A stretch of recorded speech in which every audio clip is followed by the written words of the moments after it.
Question सुनो।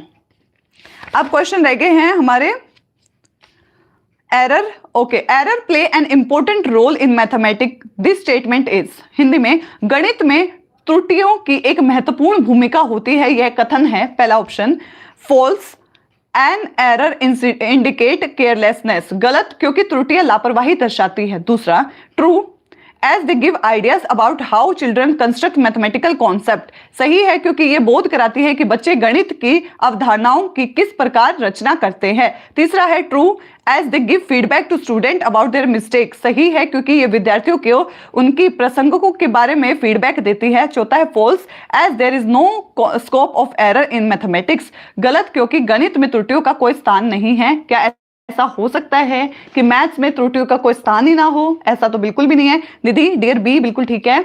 ममता, Swati, Himanshu to, error बिल्कुल important है। एरर जो है हमारे सबसे ज्यादा इंपॉर्टेंट है। निधि सभी का हाँ डियर रिपीट कर रहे हो आप। हाँ, तो एरर बहुत ज्यादा इंपॉर्टेंट है। मैथ्स हो या कोई भी सब्जेक्ट हो, अगर गलती कर रहा है ना, गलती से ही सीखा जाता है। बार बार प्रैक्टिस करे, गलती करने का मतलब है वो प्रयास कर रहा है, गलती नहीं कर रहा है मतलब वो ट्राई ही नहीं कर रहा है। तो एक लर्निंग है, एरर भी क्या है, एक लर्निंग है ना। गलती से ही तो सीखा जाता है, तो यहाँ पर बहुत जरूरी है मैथ्स में गलती करना। तो एरर यहाँ पर हमारा जो बच्चे ट्रू बोल रहे हैं, true as there give idea about, मतलब आप बच्चा है, कोशिश कर रहा है, गलत कर रहा है, तो टीचर को ये पता चल रहा है ना कि ये ट्राई कर रहा है, इस तरीके से कर रहा है।